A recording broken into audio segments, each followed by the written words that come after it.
Welcome inside Appalachia. I'm Mason Adams. This week, we go a-wassailing in Asheville, North Carolina. It's kind of like Christmas caroling with a kick. Yeah, as you heard in the last song, we did ask for alcohol several times. Okay. Do you want alcohol? Is that like... You guys have some cups. I've seen it. Kentucky's Minnie Adkins has had a long career as a folk artist. It all began with the pocket knife. And I loved whittling as a child. And I made toys and bow and arrows and little pawpaw whistles and all kinds of stuff to play with. And family recipes bring generations together. But what happens when you got grandma's potato candy recipe and it doesn't have exact measurements? People are like, no, it doesn't taste that good. I was like, no, something's not right. Like, I got to get this right. You'll hear these stories and more this week inside Appalachia.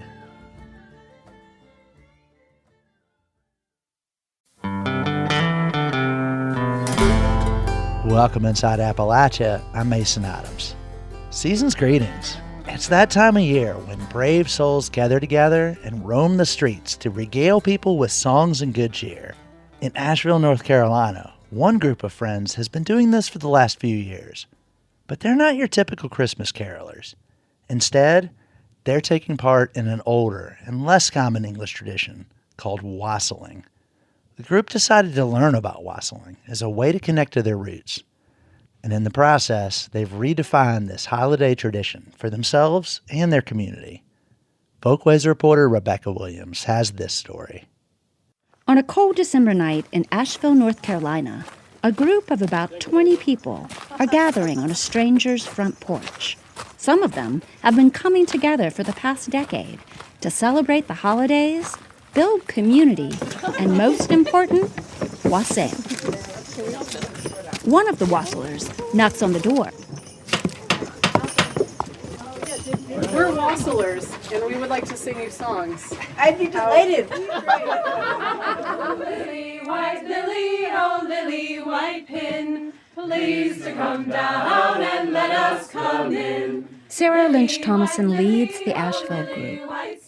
At 36 years old, Sarah wears her dark hair short on one side and long on the other. Tonight, she sports a bright red scarf and a cluster of bells that ring when she walks. She explains that wassailing is a centuries-old tradition with English roots. The term wassail comes from an Anglo-Saxon phrase that meant good health. So it was a toast to good health. So wassail itself was a drink usually made from ale and cooked apples and a lot of spices that would be served in households, often, again, around Twelfth Night or Christmas time or New Year's, and coincided with a tradition in the Middle Ages of working class folk, peasants, going to the homes of the wealthy and having this customary charitable exchange where the working people are singing to and blessing the wealthy master and mistress of the house. And in exchange, they're being gifted food, they're being gifted cider and wassail, and they're being often gifted money as well. Bring us some cider, we'll drink down. Tonight's wassailers don't ask for money, but after singing at a house decorated with bright holiday lights, they do ask for another gift. Yeah, as you heard in the last song, we did ask for alcohol several times. Okay. Do you want alcohol? Is that like... You guys have some cups. I've seen it. Whistling isn't your typical round of Christmas caroling. It's more mischievous. And that's something that the Asheville group takes very seriously. This was a really fun and rowdy tradition, and it eventually got displaced by caroling in the Victorian era. You know, it was considered kind of too rambunctious by the emerging culture. And so the spirit of what we're trying to return to is that kind of raucous, fun feeling of these strangers with a party showing up at your door. And a little more liquor won't do us no harm. In fact, wassailing developed such a bad reputation for public drunkenness, it was banned by the Puritans in England and was highly discouraged by religious leaders who settled in the U.S. But recently, the tradition has had a renaissance in both England and America. One wassailer, Leela Weinstein, has been with the group for about 5 years. She explains what draws her to this tradition. I love the old songs. I love ballads. I love all the medieval imagery, and then just the camaraderie of singing together and, lighting up the night with some song. For Caleb Magoon, tonight is an excuse for a really good time. And it's a way of connecting to others. It's just getting together with people every year that you may not see otherwise, and having a fun time being silly. But members of the Asheville group aren't just drawn to wassailing because of the rowdy good time and the sense of community. For participants like Aaron Gann Clark, it's also a way to connect with the traditions of their ancestors. I think that for me, I was raised in a Catholic faith, and so I always knew about Christmas caroling, but I feel like these songs that are older are connecting me to my ancestors and more ancient roots, and I just dig it. It feels good in my body. Most of the wassailers here in Asheville are white, and wassailing seems to help them connect to their ancestral traditions and ethnic identity. For Sarah and many of her white peers, they feel disconnected from a sense of ethnic identity. And Sarah says that here in the U.S., that's by design. There's been a long and very purposeful project of making people white here, of having people forget their ancestral identities and becoming white as a way to create racial hierarchies and reinforce white supremacy. When you came off the boat, whatever period, there was a project here of making you become white and forget your ancestral languages and traditions. And so today, white folks in this country are experiencing a lot of grief and have a lot of yearning for ancestral practices. Sarah has experienced this grief of ethnic ambiguity firsthand. And when she was in her mid-20s, she decided to learn about the traditions of her ancestors. In my case, I have ancestors from England, Ireland, Scotland, Germany, Scandinavia, kind of all over the place. And there's several hundred years of separation from any of the traditions from those places. So, I've sought out and learned from other people English folk songs, Scottish ballads. Sarah says that connecting with these English and Scottish folk songs has had a big impact. And there's something really powerful to me about speaking words and singing songs, holding those vibrations, those words, those forms of knowledge in my body, and knowing that people in my ancestry also sang these songs and held these words. The boar's head, as I understand, But it's not always easy to learn songs and rituals that haven't been passed down from generation to generation. There are challenges to singing a 700-year-old song. During rehearsal, the wassailing group struggles with Latin pronunciations. Servire, I'm sure this is wrong. Let us servire, I don't know, I'm changing it as I do it. Let us servire cantico. Let us servire cantico. That's some Latinglish right there. It's messy trying to reconfigure a 15th century English tradition for 21st century Asheville. But Sarah says that it's important that white folks make the effort to learn about their ethnic identities and the practices of their ancestors. When we aren't able to connect to those practices, we end up appropriating and attaching to other cultures, indigenous cultures and African American cultures. And it's really important to understand that in indigenous history here and in African American history, song and dance traditions and many spiritual traditions were illegal for a very, very long time. We have to think about how painful that is then for white folks to then be trying to borrow or utilize those traditions without much context for them when we, as white people, actually have those traditions in our ancestry that we can be seeking out in a healthier way. Oh, Christmas is past, 12th night is the... Back on the porch, as the group finishes singing, one of the people in the house returns with a bottle of wine. And one of the wassailers, Rochelle, slips on a costume that looks like it's made out of red and blue rags. She's wearing a wreath on her head that's wrapped in fake ivy with battery-operated candles on top. are sure a cue that we're no longer in the Middle Ages. Spirit of earth and night, traveling. The spirit of the new year emerges from behind the singers and dances up to the owners of the house to make a toast. Did everyone get wine?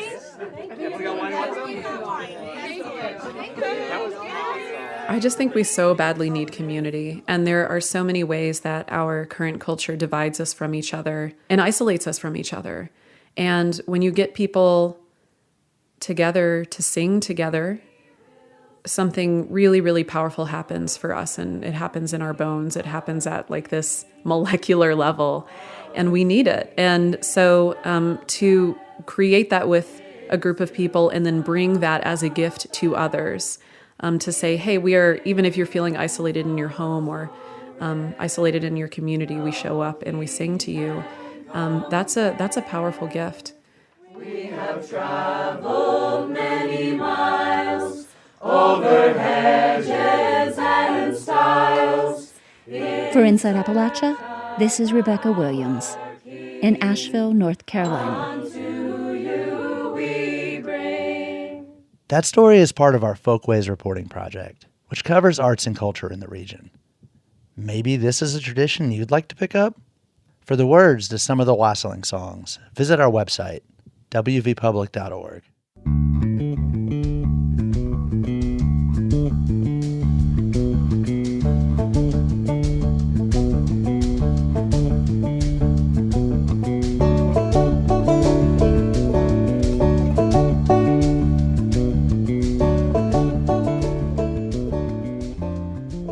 Another folk tradition in the region begins with a simple piece of wood.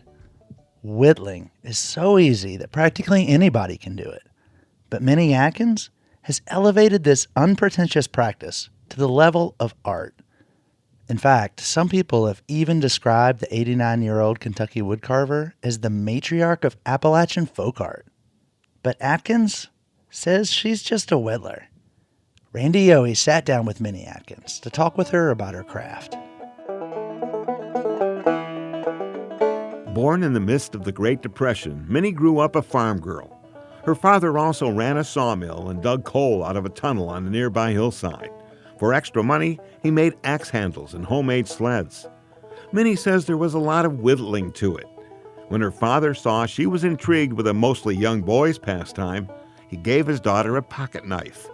That helped begin a prelude to folk art history. And I loved whittling as a child. And I made toys for myself. I made slingshots and bow and arrows and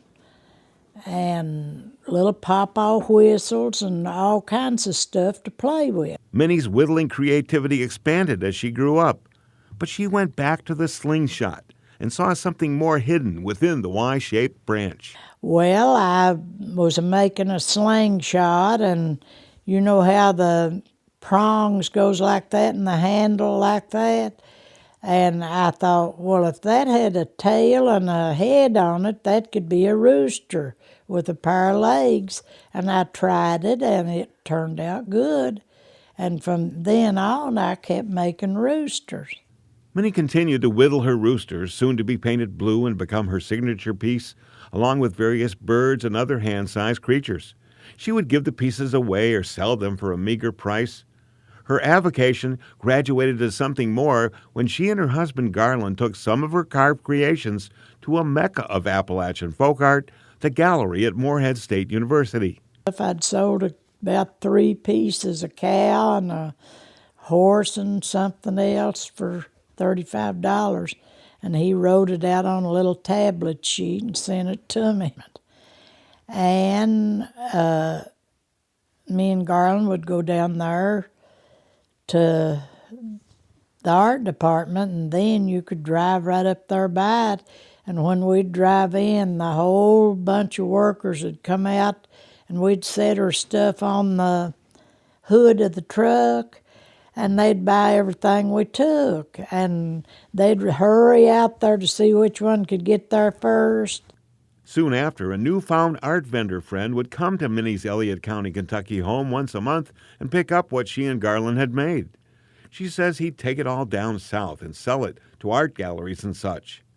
When Minnie's work was featured in a big coffee table book called Appalachian Artist of the Southern Mountains, avocation turned into vocation, and a star was born. And after that book come out, people began to hunt for me and Garland from all over the country. Minnie and Garland lived in one of the poorest counties in eastern Kentucky. Elliott County had no major highway, not one railroad track, not even a stoplight. She took it upon herself to get some of her friends and neighbors whittling and painting. When Garland was alive and stuff, Randy, and you remember coming down here, we had 15 folk artists making folk art, making a living at it. They're all gone, but me and Timmy Lewis up here and Jimmy Lewis. They're not old as I, ain't been at it as long as I have, but they've got a reputation with their folk art.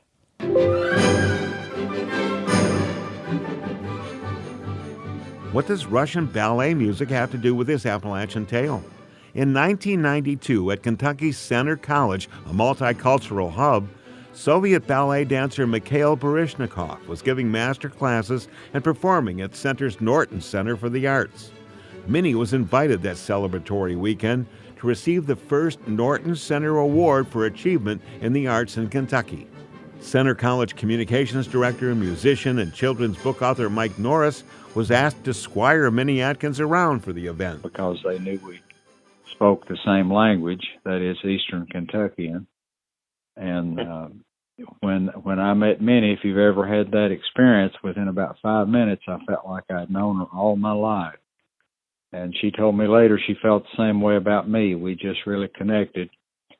And Minnie, I noticed immediately she's probably the most generous person I ever met.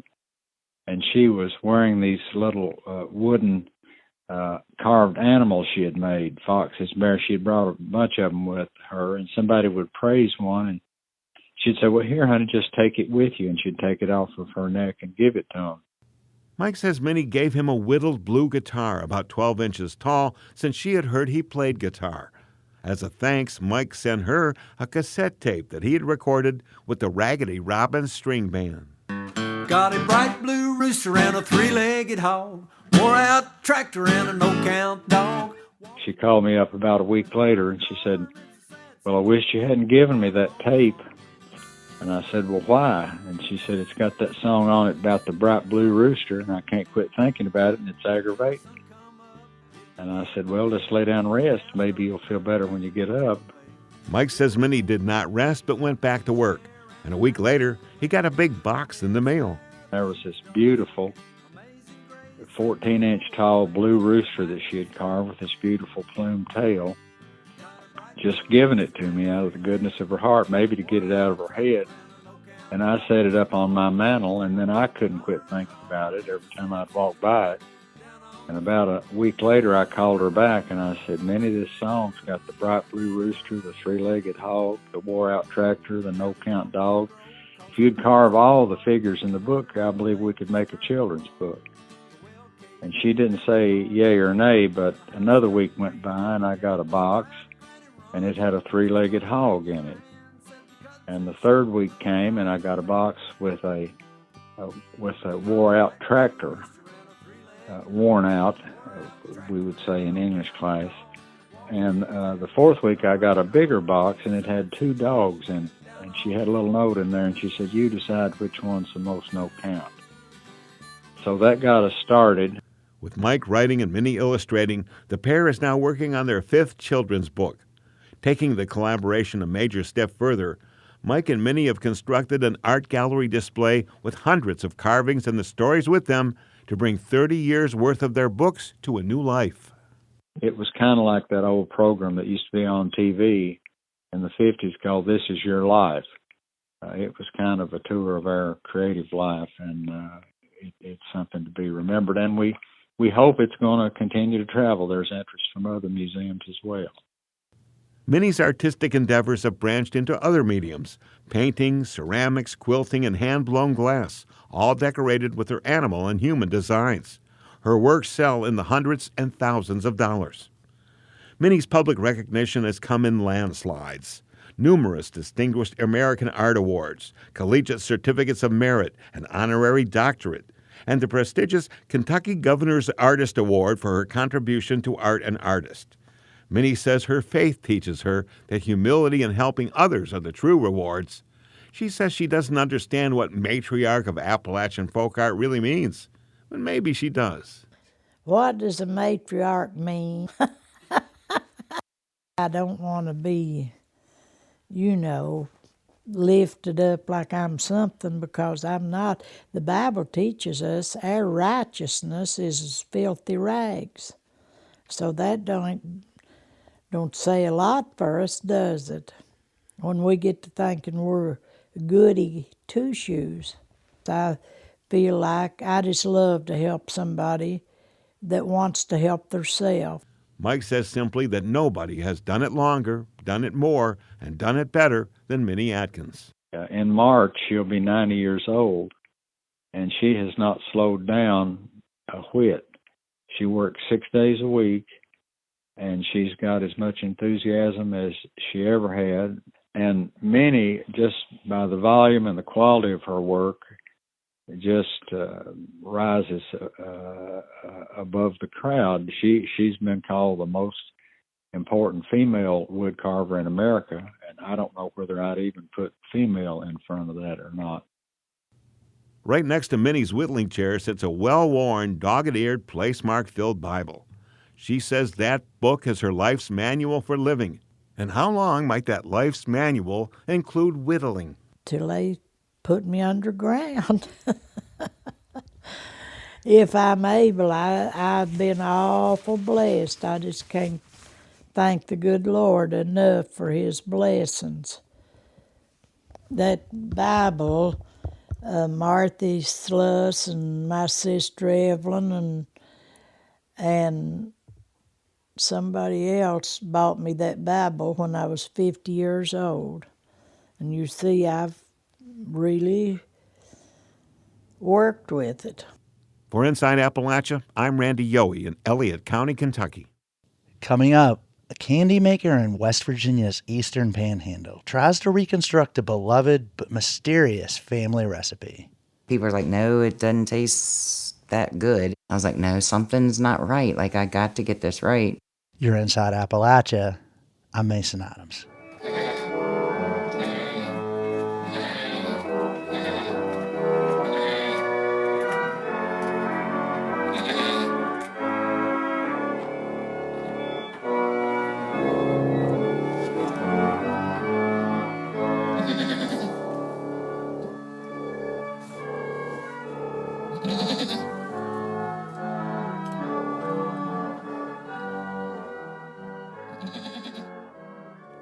Support for Inside Appalachia is provided by Concord University, educating the people of our region and beyond for more than 150 years. More information at concord.edu.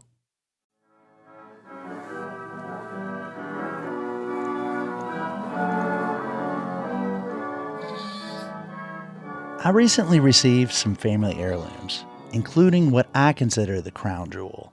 My mother's wooden box of handwritten family recipes. I know this is the case for a lot of other mountain families too. Treasured family recipes are passed down to younger generations. Sometimes they come on note cards or show up in loose-leaf cookbooks. These recipes can be a way to connect with the past, but not all of them use exact measurements. So how do you know you're getting the mix right, especially if you've never tried it? For Brenda Sandoval in Harpers Ferry, West Virginia, an old family recipe involves some trial and error, and an assist from a cousin. Capri Cafaro has more. Brenda Sandoval has been making her grandmother's potato candy recipe for years. Today, she's peeling just one potato to make her next batch. This is going to be a little batch today. Brenda is a striking woman with long dreadlocks and intricate tattoos adorning her arms. She tells me about the day she discovered her grandmother's potato candy recipe. I came across the recipe in some recipe books my aunt had given me that were my grandmother's that she had been holding on to. I found this recipe. It was her handwriting on a piece of paper, and it was pea period candy. So the two pea ingredients were the potato and the peanut butter and the confectionate sugar, but she had a side note of things that she added, which were salt, milk, and vanilla. Like many handwritten recipes, Brenda's family potato candy recipe did not use units like cups or teaspoons. The dash was the vanilla, the pinch was the salt, and the milk was labeled as, I want to say it was 4 splashes, is how she had it. Brenda was intrigued. She wanted to see if she could recreate the recipe. Of course, the first couple of times I'm making it, I'm just literally with the milk jug, just like splashing it over it, and it didn't work. But Brenda had never eaten her grandmother's potato candy, so she wasn't sure what it was supposed to taste like. Family members who tried those early batches said it didn't taste quite right. Something was missing. It just did not. People were like, no, it doesn't taste that good. I was like, no, something's not right. Like, I got to get this right. So Brenda set out on a mission to make her grandmother's potato candy recipe taste like the real deal. And getting it right wasn't easy. Okay. Brenda was chasing a taste memory. Eventually, she enlisted a family member in the pursuit. As you're tasting it, you're trying to match it to what, like, Grandma's was back when you were little and everyone goes over to Grandma's on Christmas Eve. That's Valerie Bovey. She's Brenda's cousin. And unlike Brenda, Valerie actually tasted her grandmother's potato candy. She remembers how it tasted when she ate it on Christmas Eve. That's the flavor you got to try to find, which is hard to explain exactly what that flavor is, but it's definitely that Grandma's house Christmas Eve flavor. Brenda and Valerie worked together closely, Valerie tasting each batch and Brenda adjusting the ingredients based on Valerie's feedback.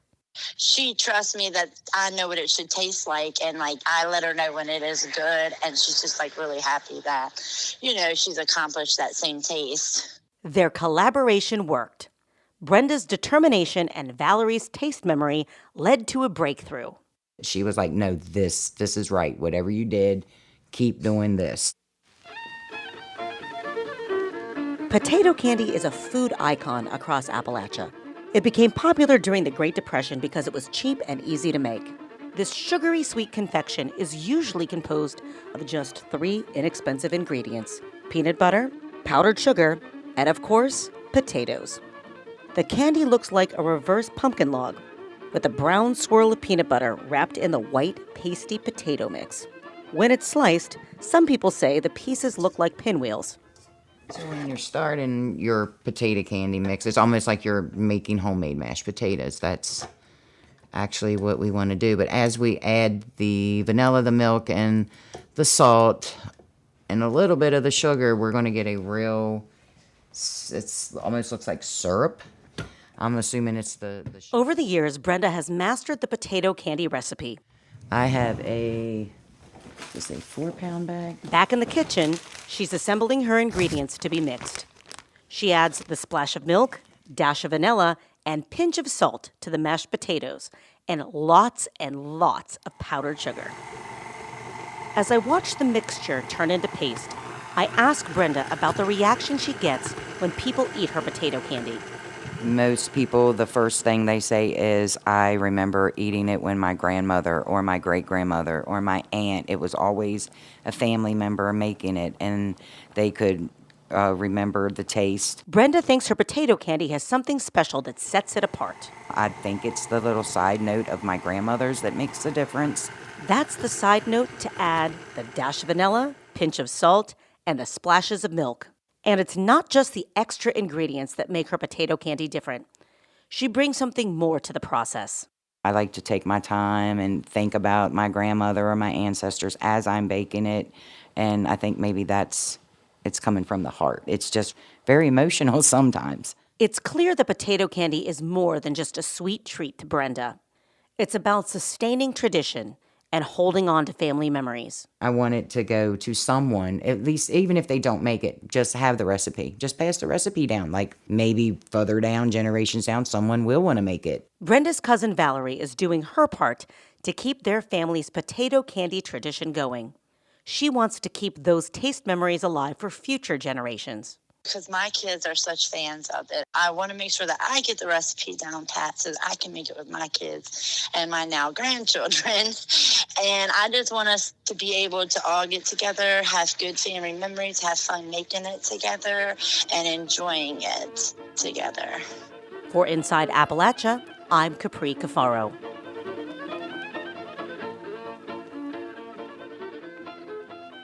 Blinko Glass has been a West Virginia institution for more than a century. The company makes everything from stem and tableware to decorative glass figurines. And they do this the traditional way, with hand-carved cherry wood molds. WVPB's Emily Rice took a tour of the Blinko factory in Milton, West Virginia, and has this story. In an era of speed, algorithms, and increasing automation, Blinko Glass holds true to its ethos. Handmade from sand to hand. James Arnett is the creative director of Blinko Glass. Blinko was unique being handmade, but especially unique still being handmade in 2023.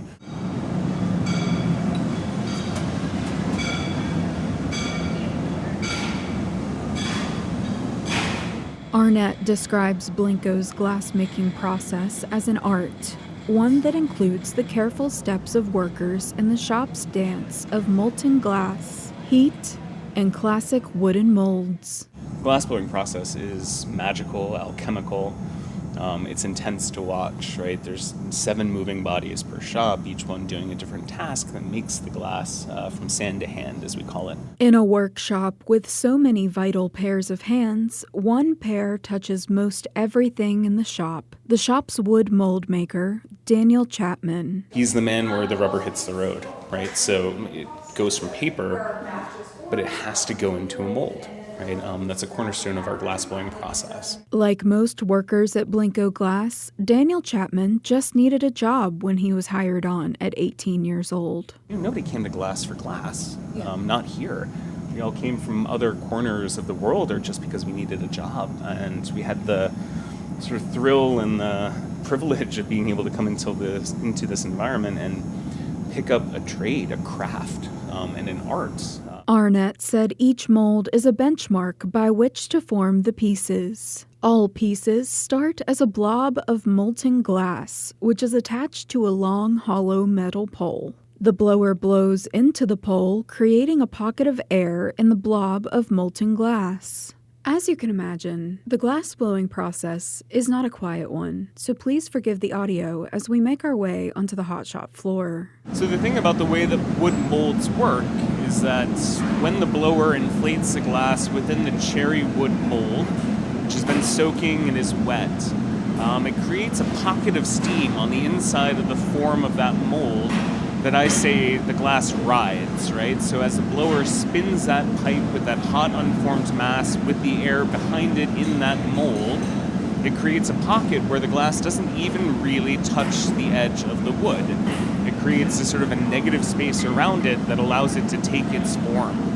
Our wood molds would burn out really fast if we didn't have that sort of centrifugal technology behind our blowing. Daniel not only conceives of and creates the wooden molds, but keeps everyone's tools in working order. It's really neat to watch Daniel interact with our shop floor on a daily basis. He will come up, he'll watch to make sure that our new molds are being blown in well, accurately, responsibly.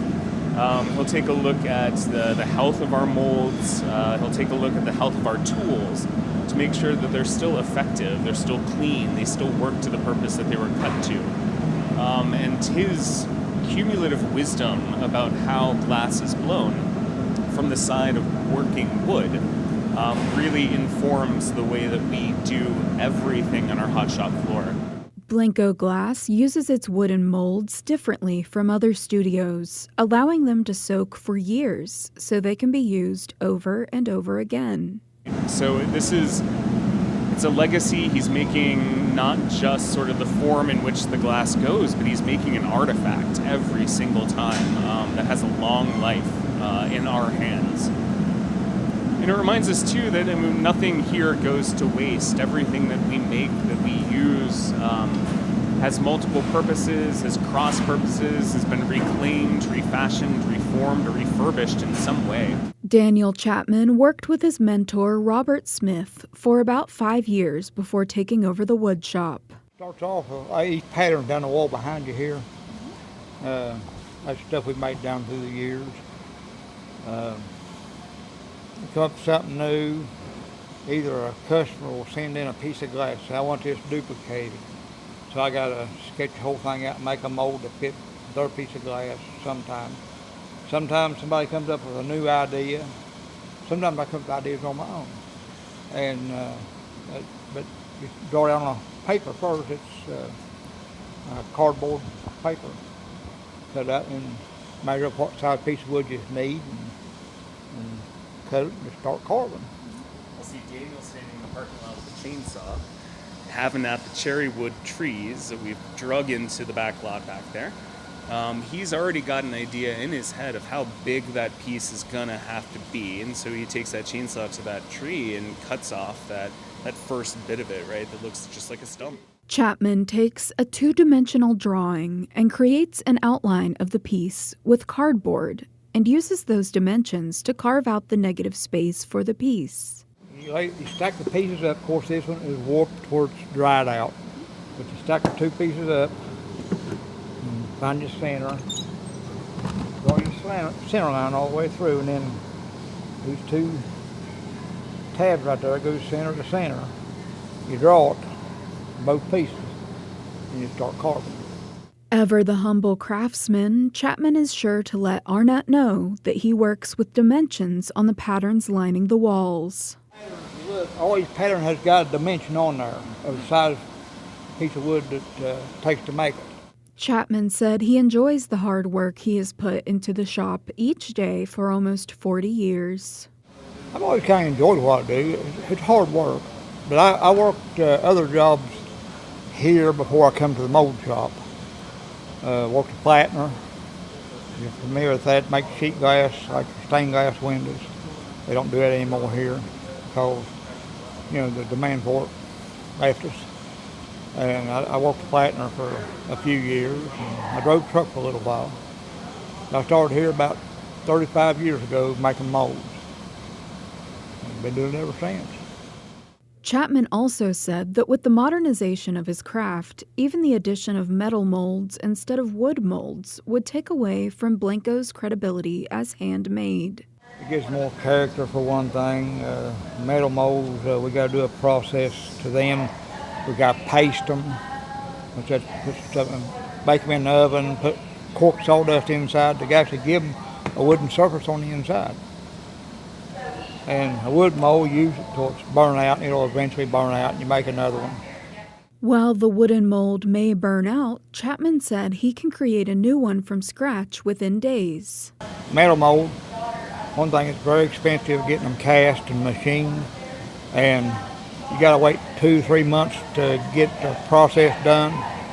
And wood mold, 2 days I can have you a new mold. While Chapman touches most everything in Blanco glass, his actual wood molds are available for sale as well. I do take some of them. I sand them down, all the black off, sand them down and make them real pretty and varnish them, and they sell them down to the visitor center. One of the really cool things, you can go down into our visitor center on any given day, and there's a half of a mold down there that Daniel Chapman has hand carved, and then also hand polished and hand veneered and varnished and brought down there and cured. We keep them up here for a while to make sure that they're nice and clean and beautiful. And it comes out in this really richly patinaed wood because it shows the evidence of its using, but it shows every bit of the evidence of its making too. Not just as a usable object, but then also as a decor object, right? So thinking of putting it on display next to the piece that you have completed from that mold is a really cool thing. I don't know, it kind of swells your head a little bit sometimes, but I try not to. I'm just me, ain't nothing special about me. Chapman is a cornerstone of the Blanco glass factory and the through line through which all glass moves, from sand to hand. That was West Virginia Public Broadcasting's Emily Rice.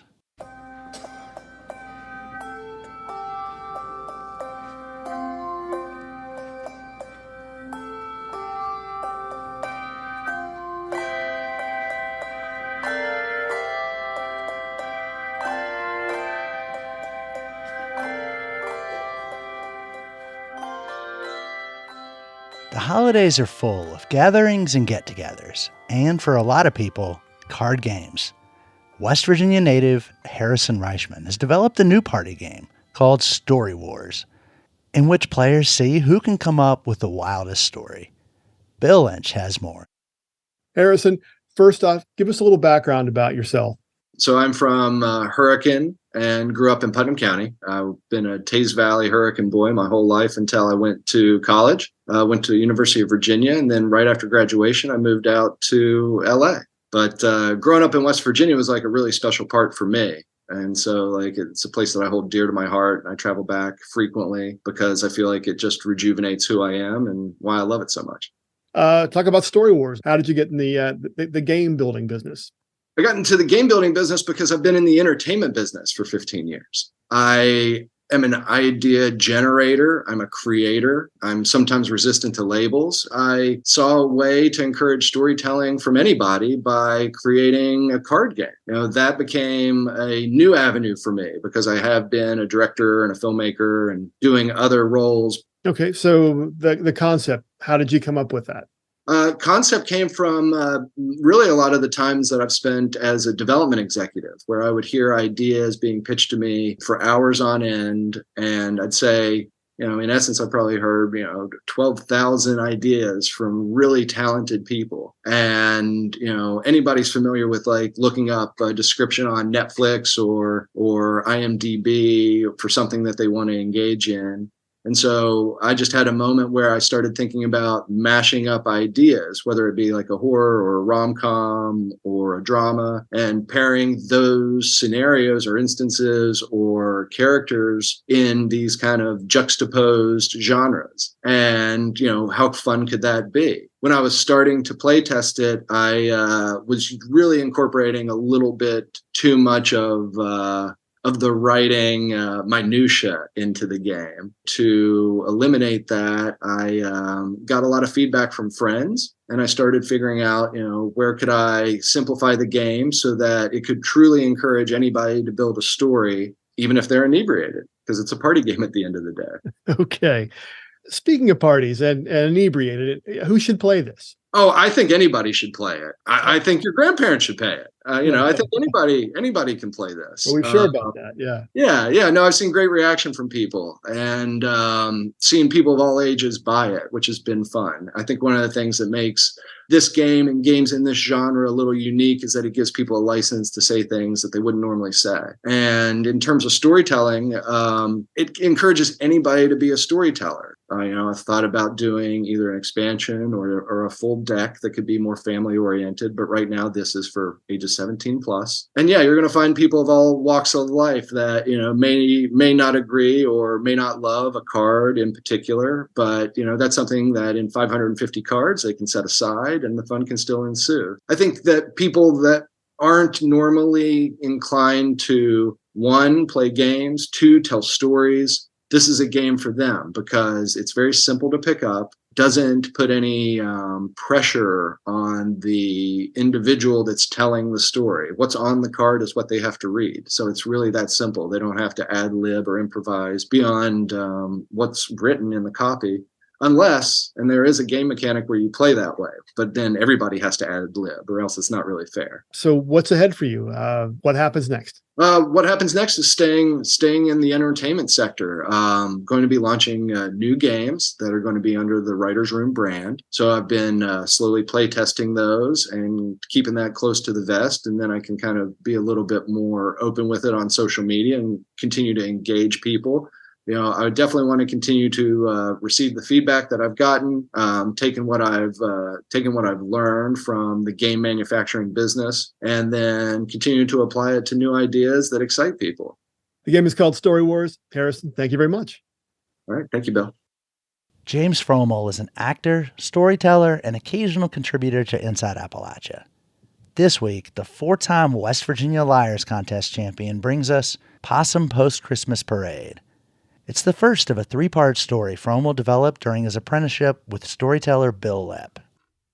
I grew up in a small town called Possum Post, West Virginia. And I remember how every year on December 20th, our main street would come alive as it filled with people for a Christmas celebration.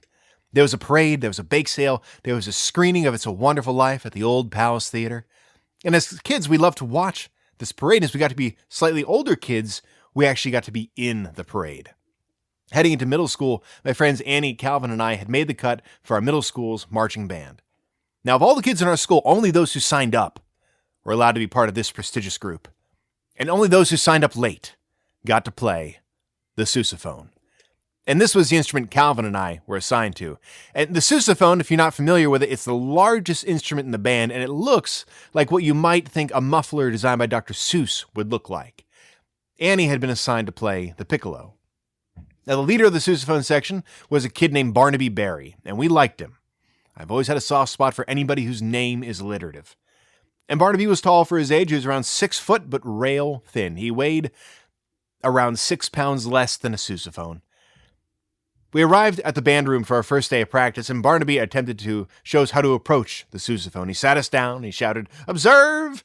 And then he set about struggling to put the sousaphone on. He was straining and sweating and swearing. It looked like a boa constrictor attacking a rake, but it was an entertaining 30 minutes for Calvin and I.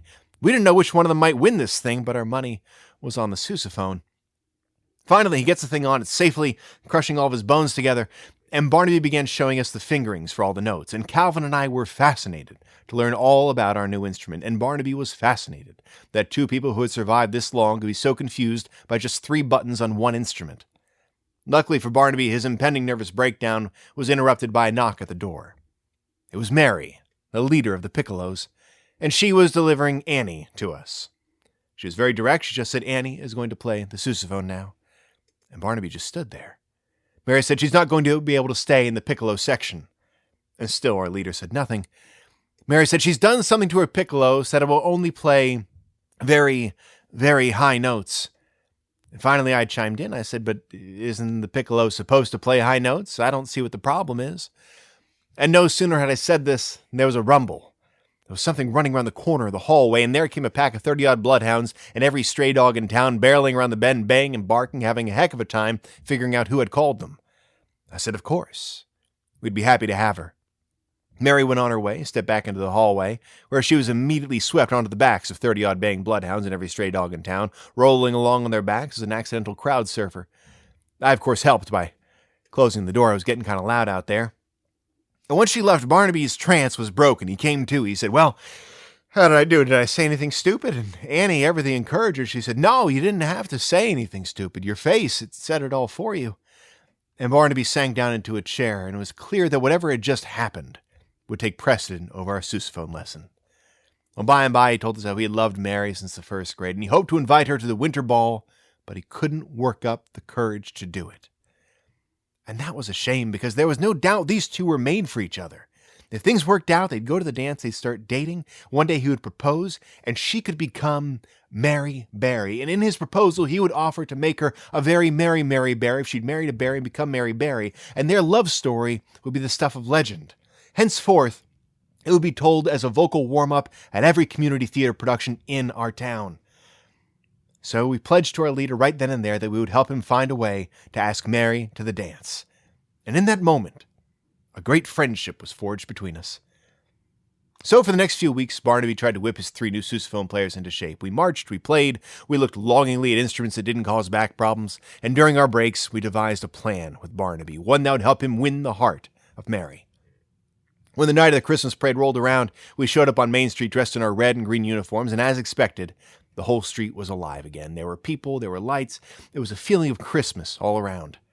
Our marching band consisted of 35 dedicated musicians, and then also Annie, Calvin, and me, so there were 38 people total, which made us the largest group in the parade, so they saved us for the end. Just behind a tractor pulling a hay wagon, which was very exciting, because normally to see a tractor pulling a hay wagon in our town, you had to step outside. But the parade would end right after we passed the Old Palace Theater. That's where folks would gather to watch It's a Wonderful Life on the big screen. From our talks with Barnaby, we learned that he had sat next to Mary last year for It's a Wonderful Life, and that she had cried at the scene where George and Mary are walking home, and he offers to throw a lasso around the moon and bring it down for her. After that, she told him she thought it was the most romantic scene ever in a movie. And from this, we devised our plan. You see, the last song we were going to play that night was We Wish You a Merry Christmas. And we had gotten really good at that song because it was the only song we were going to play. We would just play it over and over. And as we held the last note for the last time, just as we passed in front of the Old Palace Theater, the plan was that we'd have a banner that was going to roll down off the back of that hay wagon, transforming it into sort of a walking billboard. And it would have that line, "Do you want the moon, Mary? Signed Barnaby." Annie's cousin, Skip, he made signs for a living. He did a lot of business in our town. Skip's signs were beautiful, but they usually had a few mistakes, which meant they were dirt cheap. So we went down to Skip's sing shop and we placed a special order. Our whole plan was in place. Now back to the big night. The end of the parade is nearing. We're marching down Main Street and we're approaching the Palace Theater. We blared We Wish You a Merry Christmas ever louder until we found an approximation of that last note of the song, and we let it rip. As we held that note, Barnaby, with superhuman strength, he takes off his sousaphone and he slings over to this kid, Lou, who eventually recovered, and he jumps up on the back of the wagon. He yells, "Observe!" And he pulls a cord, and the banner unravels, and there, lit up beneath the bulbs of the palace marquee, was the message. Gold text with black outline and the most beautiful handwritten calligraphy. It said, "I want to moon you, Mary. Signed, Barnaby." The parade came to a halt. Music stopped. People stared, wondering, perhaps, what would possess a person to make such a sign. But Mary just smiled, and she said, "I'll take it." In celebration, Calvin, Annie, and I struck up a tune, one perfect for that exact moment. We Wish You a Merry Christmas, and the whole band joined in. We sat in the theater that night all watching It's a Wonderful Life, Mary with her head on Barnaby's shoulder. It was young love watching an old movie in an ancient movie house. It was the Merry Christmas the Possum Post Marching Band had wished for. That was storyteller James Frommel. He developed that story through the West Virginia Humanities Council Folklife Apprenticeship Program.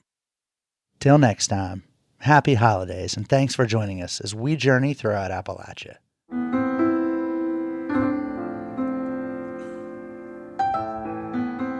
Our theme music is by Matt Jackford. Other music this week was provided by the Sycamores, Bela Fleck and the Flecktones, the Capella Bell Choir, and Bob Thompson.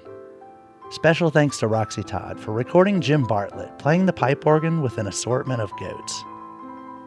Bill Lynch is our producer. Xander Alloy is our associate producer. Our executive producer is Eric Douglas. Kelly Libby is our editor. Our audio mixer is Patrick Stevens. You can find us on Instagram and Twitter @InAppalachia. You can also send us an email to insideappalachia@wvpublic.org. Visit wvpublic.org/InsideAppalachia to subscribe or stream all of our stories. Or look for Inside Appalachia on your favorite podcast app. Inside Appalachia is a production of West Virginia Public Broadcasting.